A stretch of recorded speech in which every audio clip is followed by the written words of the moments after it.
Hello guys, आपका अपना YouTube channel super study GK zone में स्वागत है। आज हम लोग इस वीडियो में क्लास 9th का बिहार बोर्ड इतिहास का चैप्टर 1 को अच्छे सही ढंग से पढ़ेंगे, जिसमें आपका चैप्टर 1 का नाम है भौगोलिक खोजें। चैप्टर 1 का नाम क्या है आपका? भौगोलिक खोजें। तो इसमें देखिए, ये भौगोलिक खोजें इसका मतलब क्या होता है। ठीक है, भौगोलिक खोजें इसका मतलब क्या होता है। देखिए, भौगोलिक का मतलब होता है भूगोल से संबंधित। भौगोलिक का मतलब क्या हो गया?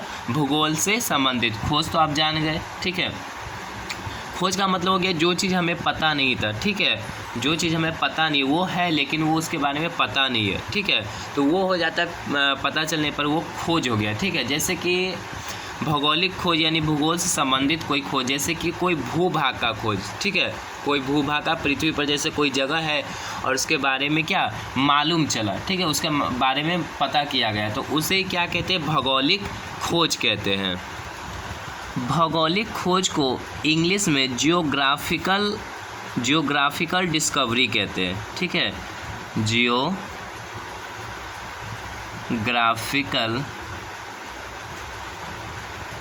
डिस्कवरी।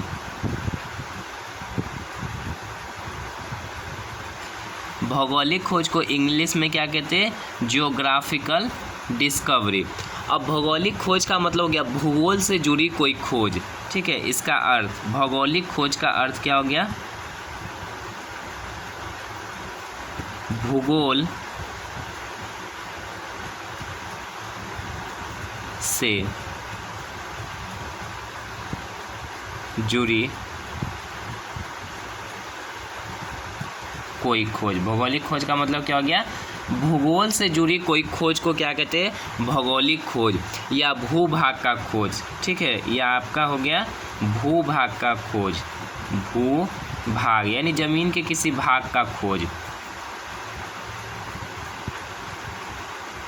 तो इस चैप्टर में वही पढ़ना है कि यूरोप वाले ने नए नए जगह, नए नए रास्ते का क्या किया? खोज किया। उन्हें दिक्कत हुआ, समस्याएं हुए, तो उस समस्या का सुलझाने के लिए सुलझाने के लिए क्या किए?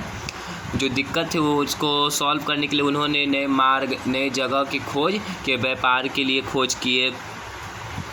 तो देखिए, ये हो गया भूभाग का खोज। ये भौगोलिक खोज का मतलब, जैसे कि हो गया नए जगह या क्षेत्र का खोज, जैसे किसी नए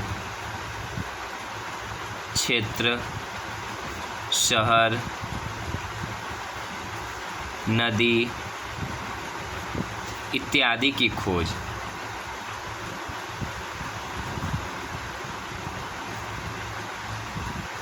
तो नए नए जो जगह की खोज किया गया, ठीक है, उसी को क्या कहते हैं? भौगोलिक खोज।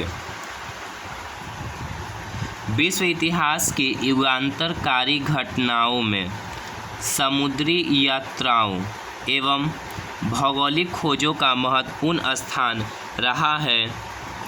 आधुनिक युग के आरंभ होने में जिन घटनाओं का निर्णायक योगदान रहा है, उनमें यह खोजें भी शामिल है। कौन? भौगोलिक खोज। इनकी पृष्ठभूमि यानी इनकी भूमिका उस वैज्ञानिक प्रगति और आर्थिक विकास, विशेषकर व्यापारिक परिवर्तनों के द्वारा रची गई, जो मध्य युग के अंतिम चरण से ही आरंभ हो गई थी। इस कार्य में यूरोप के देशों ने अग्रणी भूमिका यानी बहुत आगे अग्रणी भूमिका निभाई, और यही कारण था कि आधुनिक युग में यूरोप का वर्चस्व यानी आगे वर्चस्व समस्त विश्व में स्थापित हो गया। यूरोप वाले क्या किए? नए नए जगहों का पता लगाए, वो ये सब में आगे निकले। कौन? यूरोप वाले, जैसे पुर्तगाल, स्पेन, फ्रांस, जर्मनी, नीदरलैंड। यह बात और है कि भौगोलिक खोजों का प्रारंभ करने वाला देश कौन कौन है? स्पेन एवं पुर्तगाल। ठीक है, इसे आप मैप में देखिए, स्पेन और पुर्तगाल को। ये हो गया आपका वर्ल्ड मैप। ठीक है, ये वर्ल्ड मैप पॉलिटिकल मैप है। इसमें ये वाला एरिया हो जाएगा आपका एशिया का। ये हो गया एशिया, ये अफ्रीका, और ये वाला जो देशों का समूह ये यूरोप हो गया। Asia, Europe, Africa, Asia, Europe, Africa, Asia, Europe, Africa, total जो पृथ्वी पर है वो 7 महादेश है। ठीक है, कितने? 7 महादेश है या 7 महाद्वीप है। पृथ्वी का या विश्व भूमि का बहुत बड़ा भाग, ठीक है, सबसे बड़ा भाग महाद्वीप कहलाता है। तो ये हो गया आपका एशिया, यूरोप, अफ्रीका, उत्तरी अमेरिका, ये साइड में हो गया आपका उत्तरी अमेरिका, दक्षिणी अमेरिका, उत्तरी अमेरिका, दक्षिणी अमेरिका, 5 हो गया आपका। ये साइड में हो गया आपका ऑस्ट्रेलिया, ठीक है, ऑस्ट्रेलिया, और नीचे है आपका अंटार्कटिका, नीचे में अंटार्कटिका, ये 6 महादेश है। ठीक है, तो इसमें जो भौगोलिक खोज में था वो स्पेन और पुर्तगाल पहले आगे था। ठीक है, आगे पहले कौन था, मतलब शुरुआत में आगे स्पेन और पुर्तगाल। ठीक है, बाद में इन लोगों को पीछे छोड़ करके फ्रांस आगे निकले, इंग्लैंड निकले आगे। ठीक है, तो देखिए स्पेन और पुर्तगाल कहाँ है मैप में। ये देश हो गया आपका छोटा सा देश पुर्तगाल, यहीं से आया था कौन, पुर्तगाल का बताइए कौन आया था भारत 1498 में, वास्को डिगामा आया था। ठीक है, पुर्तगाल से ही कौन आया था, वास्को डिगामा। तो ये वाला देश आपका छोटा सा हो गया, स्पेन के बगल में कौन सा देश हो गया, पुर्तगाल। फिर ये वाला देश हो गया आपका ये स्पेन। ठीक है, पुर्तगाल के ये बगल में थोड़ा बड़ा सा ये देश कौन हो गया, स्पेन। स्पेन की राजधानी हो गया आपका मैड्रिड, स्पेन की राजधानी मैड्रिड, और पुर्तगाल की राजधानी कौन हो गया, लिस्बन, पुर्तगाल की राजधानी लिस्बन। तो पुर्तगाल से कौन आया था, वास्को डिगामा, और स्पेन से कौन था, कोलंबस। स्पेन से कौन था, कोलंबस, जो किसका खोज किया था, अमेरिका का खोज किया था कोलंबस, वो स्पेन का था। तो कह रहा है कि करने वाले देश स्पेन एवं पुर्तगाल इस प्रतिस्पर्धा में धीरे धीरे क्या हो गए, पीछे चले गए, पीछे गए, और नए देशों जैसे कि कौन कौन होंगे, इंग्लैंड, हॉलैंड, फ्रांस, तत्पश्चात जर्मनी को इस दिशा में अधिक सफलता मिली। अब ये लोग नए नए जगहों की खोज करने लगे, नए नए जगह जाने लगे। ठीक है, जिनसे इन्हें लोग नए नए जगहों के बारे में पता चला, नए नए लोगों से ये मिले। ठीक है, उनसे व्यापार संपर्क बना है व्यापार का। तो देखिए अब इसको मैप में देखते हैं, इंग्लैंड, हॉलैंड, फ्रांस और जर्मनी को। चलिए यहाँ देखिए, ये हो गया आपका इंग्लैंड। ठीक है, ये हो गया आपका इंग्लैंड, इंग्लैंड की राजधानी हो गया लंदन, इंग्लैंड की राजधानी लंदन। यहाँ हो गया आपका जर्मनी, जर्मनी की राजधानी बर्लिन, जर्मनी के बगल में ये 18 नंबर हो गया आपका नीदरलैंड। ठीक है, ये हो गया जिस नीदरलैंड का पुराना नाम था हॉलैंड। ठीक है, जो आपके बुक में भी दिया हुआ है हॉलैंड, तो हॉलैंड का नया नाम हो गया आपका Netherland. England, Germany, Netherland, England, Germany, Netherland, और ये नीचे हो गया आपका फ्रांस। तो ये लोग भी भौगोलिक खोज में क्या, स्पेन और पुर्तगाल को छोड़ करके ये चारों देश क्या हुए और आगे निकले। ठीक है, इन्होंने भी नए नए जगह के बारे में पता किया और अपने व्यापार बढ़ाए। हम जानते हैं कि विश्व की प्रारंभिक सभ्यताओं के काल से ही व्यापार एवं वाणिज्य परस्पर संपर्क का कारण रहा है। इससे क्या, व्यापार से लोग एक दूसरे से संपर्क यानी जुड़े रहे। यह व्यापार मुख्यतः एक निश्चित मार्ग के माध्यम से होता था। प्राचीन एवं मध्यकाल में भी यूरोप एवं एशिया के मध्य प्रायः इन्हीं मार्गों का प्रयोग किया जाता था। पहले बहुत प्राचीन काल से क्या, यूरोप और एशिया में व्यापार किया जा रहा था, परंतु विश्व के कई ऐसे क्षेत्र थे जिनमें जनजीवन तो विद्यमान था, यानी लोग रह रहे थे, अपना जीवन यापन बिता रहे थे, लेकिन शेष विश्व से उनका कोई जुड़ाव नहीं था। जैसे ये देखिए, ये हो गया आपका अमेरिका। ठीक है, तो अमेरिका, ये हो गया आपका दक्षिणी अमेरिका। तो ये सारे जगह भी लोग रह रहे थे, अफ्रीका में भी रह रहे थे, लेकिन लोग एक दूसरे से जान नहीं रहे थे। ठीक है, लोग एक दूसरे को जान नहीं रहे थे। यूरोप वाले निकले तो यहाँ आए, तो यहाँ के लोगों के बारे में पता किए, जाने, लेकिन शेष विश्व से उनका जुड़ाव नहीं था। जैसे कि हो गया अमेरिका, अफ्रीका, ऑस्ट्रेलिया तथा एशिया के अन्य हिस्से आदि। यद्यपि 13वीं शताब्दी में भारत होकर चीन तक की यात्रा विवरणों ने यूरोपियनों को दक्षिण पूर्वी एशिया समृद्धि का एहसास तो कराया। ठीक है, यूरोप वाले क्या हुए, दक्षिण पूर्वी एशिया के बारे में जाने, भारत के बारे में जाने, तथा परंतु इसका विशेष प्रभाव नहीं पड़ा। कालांतर में व्यापक स्तर पर हुए भौगोलिक खोजों, यानी बड़े स्तर पर ढेर सारे जगहों का खोज हुआ तथा उसे प्राप्त उपलब्धियों ने यूरोप में आधुनिक युग का मार्ग प्रशस्त किया।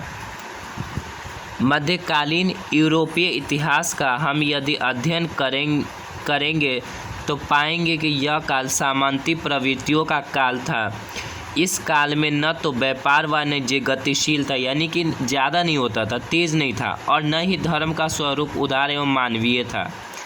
पृथ्वी के बारे में ज्ञान अत्यल्प एवं अंधविश्वास से युक्त है, यानी लोग पृथ्वी के बारे में कम जानते थे, ठीक है, और अंधविश्वास से युक्त है, यानी उन्हें कुछ कम ज्ञान था, ठीक है। सीमित भौगोलिक ज्ञान के कारण, यानी वो दूर के जगहों के बारे में नहीं जानते थे उतना, तो सीमित भौगोलिक ज्ञान के कारण सामुद्रिक व्यापार भी सीमित है, यानी वो समुद्र में बहुत आगे अपने जहाज़ को लेकर के नहीं जाते थे। मध्ययुगीन लोगों को विश्वास था कि, ठीक है, मध्ययुगीन लोगों को विश्वास था कि पृथ्वी चपटी है, पृथ्वी कैसा है, चपटी है, एवं समुद्र में अधिकतम दूरी, यानी बहुत अधिक दूरी जाने पर पृथ्वी के किनारों से गिर करके अनंत में विलीन हो जाने का भय बना रहता था। वो पृथ्वी के बारे में कम जानते थे, इसलिए वो ज़्यादा समुद्र में बहुत आगे तक भी नहीं जाते थे।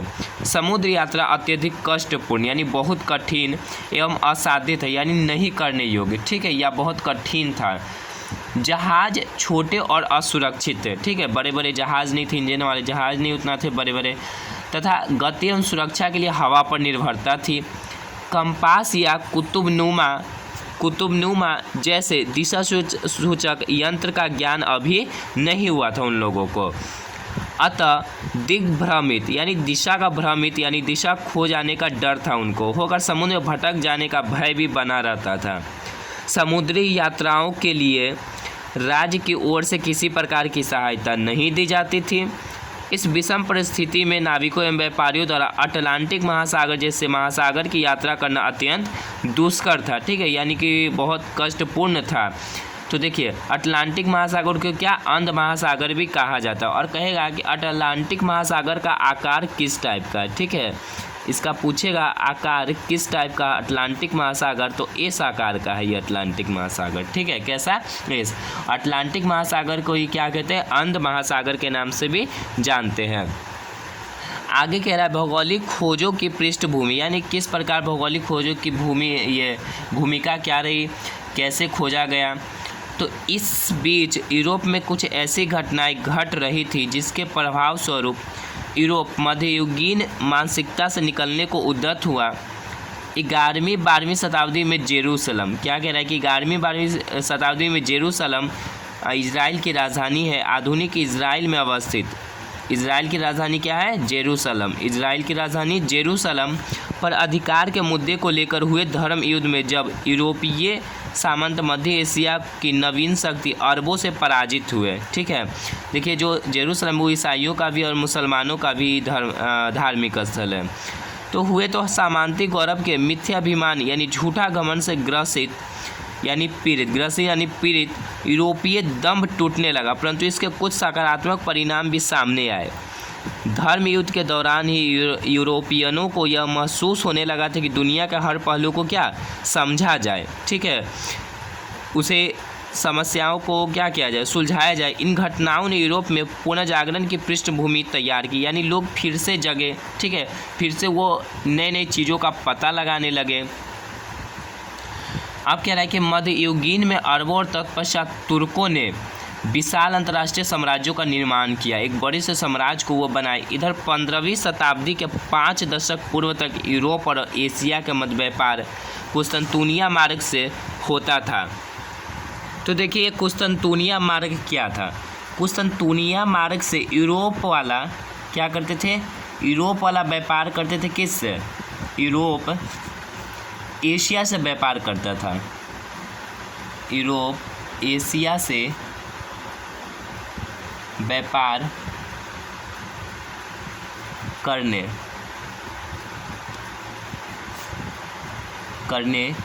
इसी मार्ग से आते थे।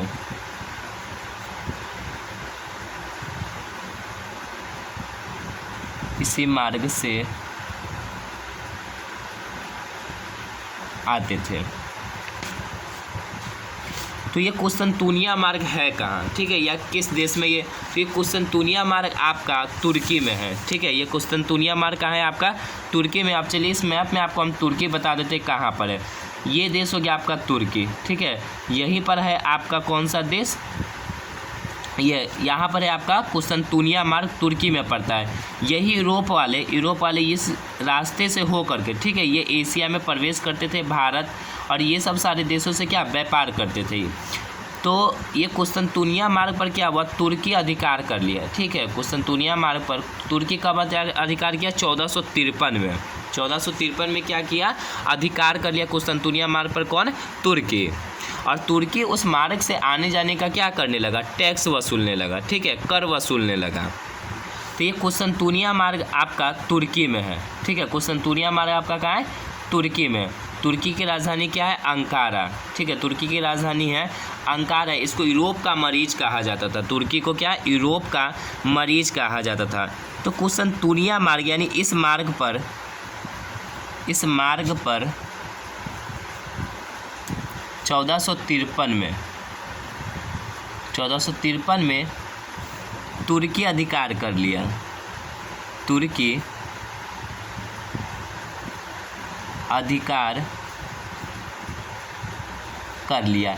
इससे क्या हुआ, इस मार्ग से अब व्यापार करने में यूरोप वाले को, ठीक है, यूरोप वाले देशों को बहुत समस्या होने लगा, ठीक है। वो टैक्स ज़्यादा वसूलते थे और उधर जो अरब वाले देश थे बीच में, वो भी बहुत तंग करते थे यूरोप वाले को। जब वो व्यापार करने आते थे तो उन्हें लूट लेते थे, ठीक है। अरब वाले देश उन्हें लूट लेते थे, तो उन्हें बहुत समस्याएं, दिक्कत होने लगे।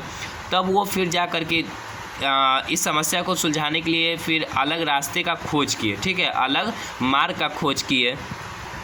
परंतु 1453 ईस्वी में कुस्तुनतुनिया पर तुर्की आधिपत्य से यूरोपीय व्यापारियों के लिए इस मार्ग से व्यापार करना निरापद नहीं रहा, यानी बिना संकट, यानी संकट वाला हो गया, ठीक है। मतलब आराम से ये व्यापार नहीं कर सकते थे, क्योंकि तुर्कों ने इस मार्ग से व्यापार के बदले क्या किया, भारी कर वसूलना शुरू कर दिए, जिसका हल ढूंढना यूरोपियनों के लिए आवश्यक था। अब वे ढूंढने लगे, क्योंकि उन्हें फ़ायदा ही नहीं होगा तो व्यापार क्या करेंगे, बहुत व्यापार से ज़्यादा उन्हें समस्या होने लगी। इस काल में हुए नए नए आविष्कारों ने समुद्री यात्रा एवं नौसेना के विकास को क्या किया, आसान कर दिया। जैसे कि कंपास का आविष्कार होने लगा, अच्छे जहाज बनाए गए। यूरोपवासियों ने कंपास का ज्ञान किससे सीखा था, अरबों से। यूरोपवासियों ने कंपास का ज्ञान अरबों से सीखा। इटली, स्पेन एवं पुर्तगाल के समुद्र तटीय इलाकों में नाव निर्माण कला, यानी नाव परंपरागत पद्धति की जगह खांचा पद्धति विकसित हुई, जिससे बड़े मजबूत जहाज बनाए जाने लगे। इससे भी क्या हुआ, समुद्री मार्ग यानी समुद्र में यात्रा करना आसान हो गया। दूरबीन का आविष्कार भी हो चुका था, जो दूर के सामान रहता तो उसे बड़ा करके दिखाता है दूरबीन। सामुद्रिक अभियानों में काफ़ी सहायक था। अब मानचित्र में काफ़ी सुधार हो चुका था। इस संदर्भ में एस्ट्रोलोब भी महत्वपूर्ण था। पुर्तगालियों ने एक नई किस्म के हल्के और तेज़ चाल से चलने वाले जहाज, कौन से, कैरावल जहाज। ये जहाज तेज चाल यानी तेज स्पीड था इसका, और यह हल्का था। कौन बनाया था, पुर्तगाल, ठीक है। कैरावल जहाज को कौन बनाया, पुर्तगाल, जो हल्का और तेज चाल। तो ये कैरावल जहाज को किसने बनाया, पुर्तगाल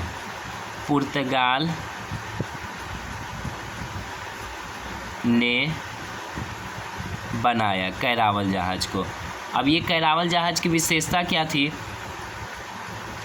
ये इसका तेज चाल था, यानी स्पीड क्या था, तेज, और ये हल्का जहाज था, ठीक है, हल्का था। तो पुर्तगालियों ने क्या किया, तेज चाल और हल्का जहाज बनाया, जिसका नाम क्या था, कैरावल जहाज। इससे उन्हें क्या हुआ, समुद्र में यात्रा करना आसान हुआ, ज़्यादा कठिन नहीं हुआ। इन नए उपकरणों एवं साहस के बल पर यूरोपीय नाविकों ने अटलांटिक एवं भूमध्य सागर में अपने जहाज उतारे। अब देखिए भूमध्य सागर कहाँ पर, आपको मैप में दिखा देते हैं। तो यूरोप वाले क्या करने लगे, अब यूरोप वाले अपने जहाज को भूमध्य सागर और अटलांटिक महासागर में उतारे। ये हो गया आपका अटलांटिक महासागर, ठीक है। ये देखिए इसका आकार अटलांटिक महासागर का। तो अटलांटिक महासागर में भी अपने जहाज उतारे और क्या किए, भूमध्य सागर, ये वाला हो गया आपका नीला जो दिख रही है, ये हो गया आपका भूमध्य सागर। तो यहाँ भी अपने जहाज उतारे यूरोप वाले और पुर्तगाल वाले, और ये इधर भी अपने जहाज को उतारे। इसी क्रम में 1488 में पुर्तगाली व्यापारी यानी पुर्तगाल का व्यापारी कौन था? बार्थोलोम्यू डियाज अफ्रीका के पश्चिमी तट होते हुए दक्षिण अफ्रीका के दक्षिणी बिंदु उत्तम आशा अंतरिप तक पहुंच गए। तो कहेगा कि उत्तम आशा अंतरिप, जिसे इंग्लिश में हम लोग कहते हैं केप ऑफ गुड होप, इसकी खोज कौन किया? बार्थोलोम्यू डियाज 1488 में की। देखिए बार्थोलोम्यू डियाज किसका खोज किया? Cape of Good Hope, Cape of Good Hope, जिसे हम लोग हिंदी में उत्तम आशा अंतरिप कहते हैं। उत्तम आशा अंतरिप, उत्तम आशा अंतरिप ये है आपका दक्षिण अफ्रीका में, दक्षिण अफ्रीका। उत्तम आशा अंतरिप का दक्षिण अफ्रीका, इसकी खोज कौन किया? बार्थोलोम्यू डियाज, बार्थोलोम्यू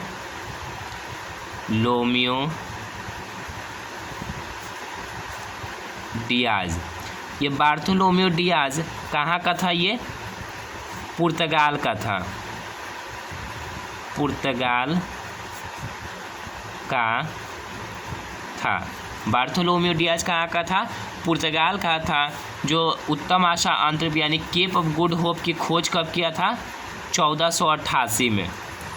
ठीक है, 1488 में किया था केप ऑफ गुड होप की खोज बार्थोलोम्यू डियाज, जो कहाँ का था? पुर्तगाल का। चलिए अब आगे समझते हैं। और कह रहा है कि 1492 ईस्वी में क्रिस्टोफर कोलंबस द्वारा अमेरिका की खोज की गई। तो अमेरिका की खोज 1492 में कौन किया? Christopher Columbus. अमेरिका की खोज कौन किया? कोलंबस। अमेरिका की खोज कौन किया? कोलंबस। कब किया था? 1492 में, 1492 में। अभी जो केप ऑफ गुड होप है आप इसे मैप में देख लीजिए, केप ऑफ गुड होप। और ये जो कोलंबस था ये आपका था स्पेन का, ये ठीक है। कोलंबस कहाँ का था? स्पेन का।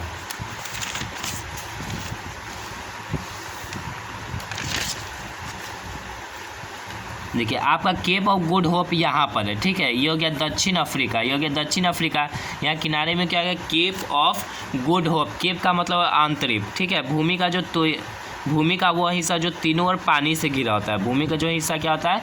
तीनों ओर पानी से घिरा होता है, उसे आंतरिक या इंग्लिश में केप कहते हैं, ठीक है। तो यहीं पर केप ऑफ गुड होप जो स्पेन का, ये पुर्तगाल का कौन था? Bartholomew Diaz. पुर्तगाल का यात्री कौन था? बार्थोलोम्यू डियाज, जो यहाँ से आकर के ये भारत ही आने वाला था, ठीक है। लेकिन ये आगे बढ़ा नहीं, ठीक है। पानी देखा कि आगे से पानी है, तो ये आगे बढ़ा नहीं और यहीं पर रुका, ठीक है। तो यहाँ से फिर ये वापस लौट गया था। तो यहीं पर ये कहाँ आया था? Cape of Good Hope. तो इसकी खोज कौन किया था? बार्थोलोम्यू डियाज, जो कहाँ का था? पुर्तगाल का। और स्पेन का था कौन? कोलंबस। स्पेन का कौन था? कोलंबस। वो भी निकला था भारत की खोज के लिए, ठीक है।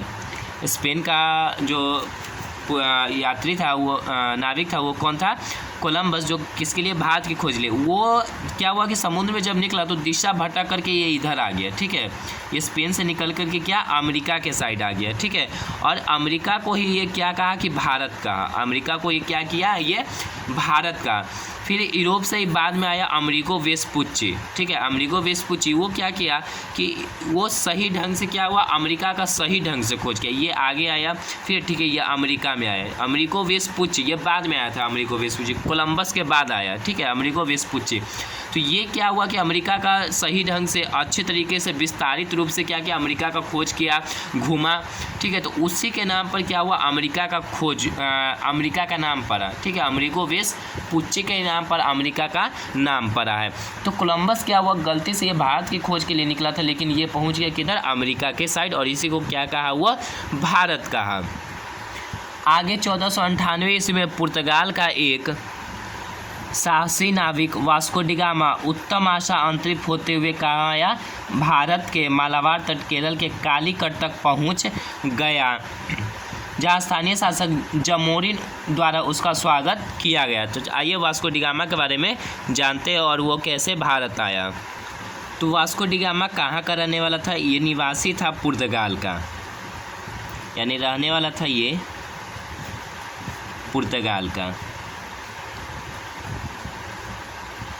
कहा कि पुर्तगाल क्या किया, यूरोप से लेकर के, ठीक है, वास्को डी गामा क्या किया, यूरोप से लेकर के, यूरोप से लेकर भारत तक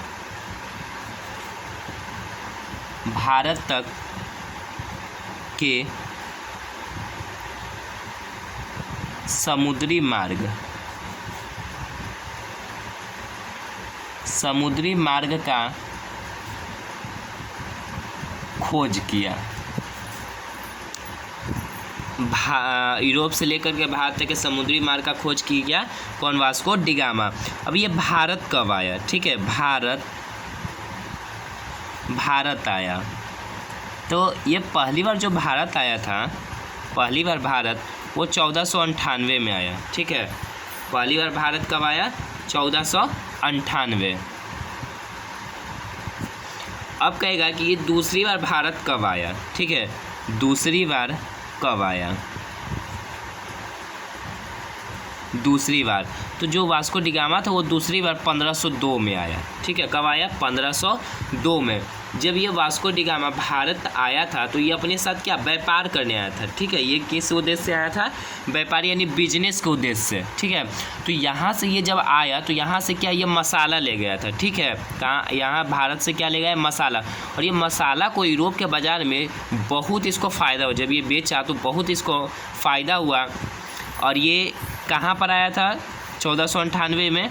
तो ये आया था कालीकट बंदरगाह पर। ठीक है, कालीकट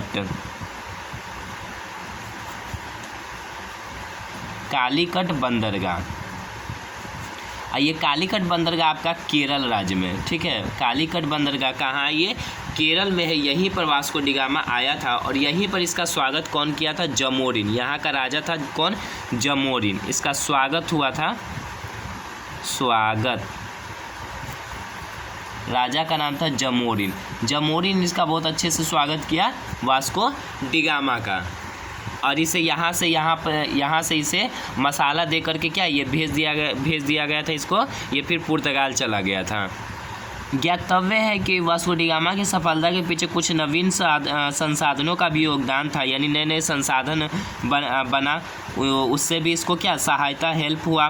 भारत का एक व्यापारी कौन था? अब्दुल मजीद की भेंट वास्को डी गामा से दक्षिण अफ्रीका में हुई थी तथा इसी के सहयोग से उसे भारत आने का सीधा मार्ग मिला। तो ये जब भारत आ रहा था तो इसको भेंट किससे हुआ? या भारत आने का इसे मार्ग कौन बताया? अब्दुल मजीद, जो कहाँ का था? भारत का एक व्यापारी था। वास्को डी गामा को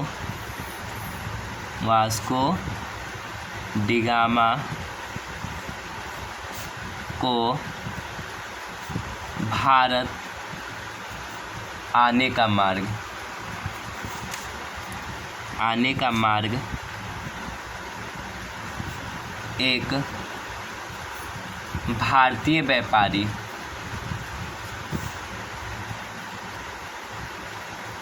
व्यापारी ने बताया, जिसका नाम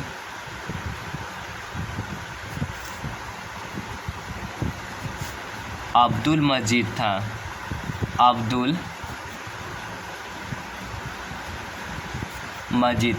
तो जब वास्को डी गामा भारत आ रहा था तो उसे रास्ता यानी दक्षिण अफ्रीका में, ठीक है, दक्षिण अफ्रीका में उसे किससे भेंट हुआ? उसको अब्दुल मजीद, जो भारत का व्यापारी था, वही क्या किया, इसे भारत आने का मार्ग बताया था वास्को डी गामा को। कि इसको मैप के माध्यम से समझते। देखिए, ये हो गया आपका पुर्तगाल। ठीक है, पुर्तगाल का कौन था? Vasco D gamma. पुर्तगाल का कौन था? Vasco D gamma.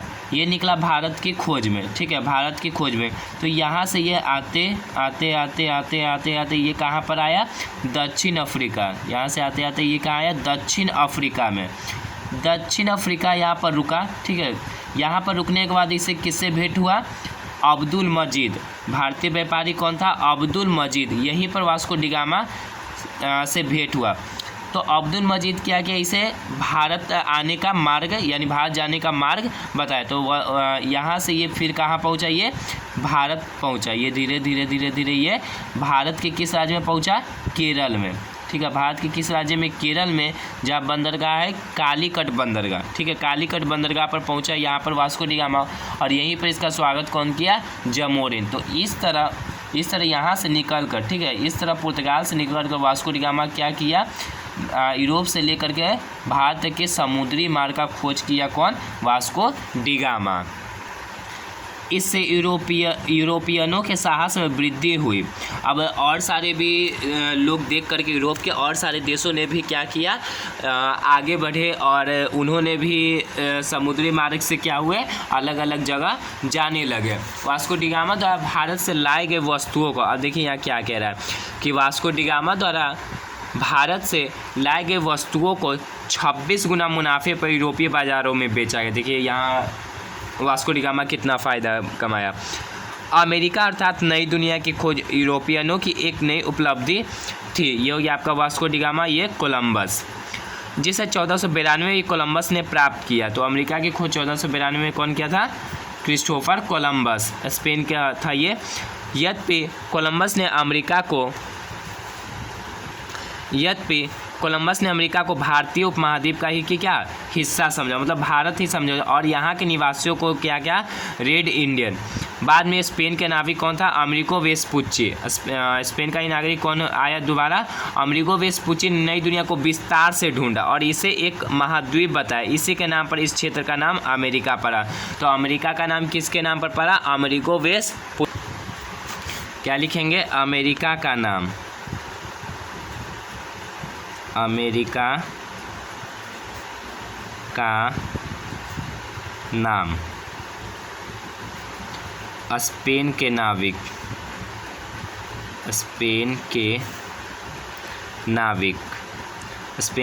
कौन, अमेरिगो वेस्पुच्ची।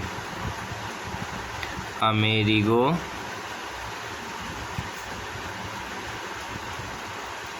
वेस्पुच्ची के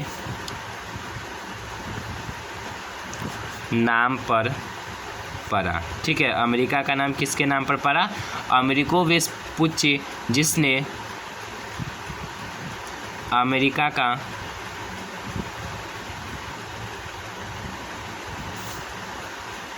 विस्तारित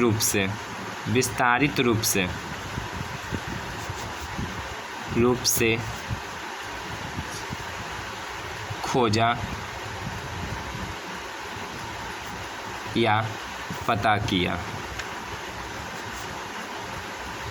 तो इसी के नाम पर अमेरिका का नाम, इसी के नाम पर अमेरिको वेस्पुच्ची के नाम पर। कहाँ का था ये, था स्पेन का नाविक था।